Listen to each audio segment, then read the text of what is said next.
Shalom, kembali lagi dalam renungan bertumbuh setiap hari. Kiranya perenungan kita dapat menuntun kita untuk semakin serupa dengan Kristus setiap hari.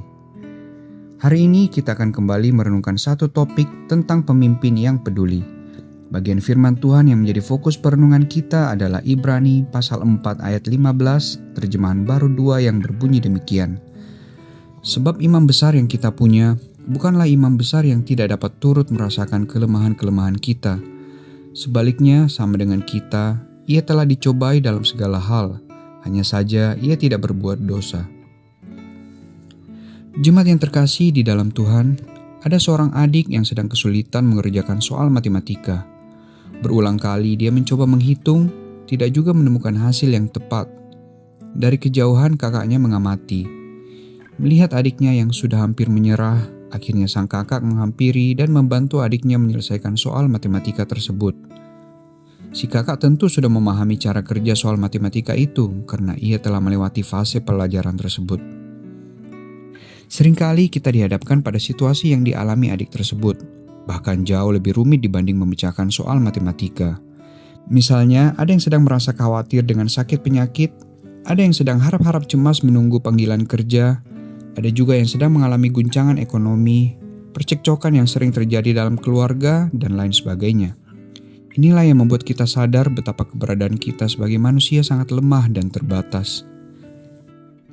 Tetapi penulis Ibrani 4 ayat 15 menyatakan bahwa Yesus adalah imam besar yang kita punya. Ia turut merasakan kesakitan, kehilangan, kelaparan, mengalami tekanan publik, reputasinya dirusak, dibenci, bahkan dikhianati oleh orang yang dipercayainya. Yang membedakan adalah dia tidak berbuat dosa.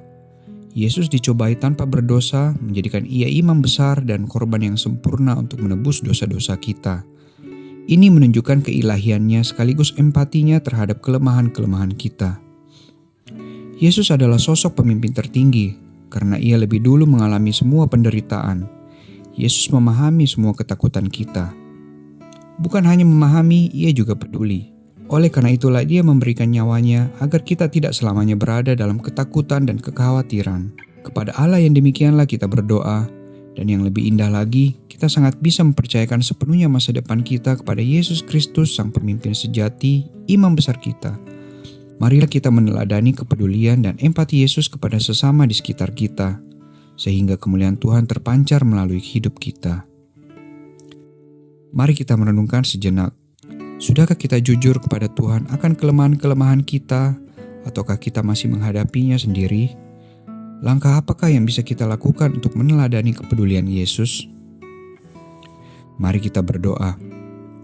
Ya Tuhan, sungguh kami sangat bersyukur karena Engkau peduli dan berempati kepada kami. Engkau mengerti kelemahan kami, bahkan ketika kami tak mampu berkata-kata dalam doa, dan hanya lewat tangis serta air mata. Ajar kami Tuhan agar memiliki kepekaan dan kepedulian kepada sesama. Dalam nama-Mu kami berdoa. Amin.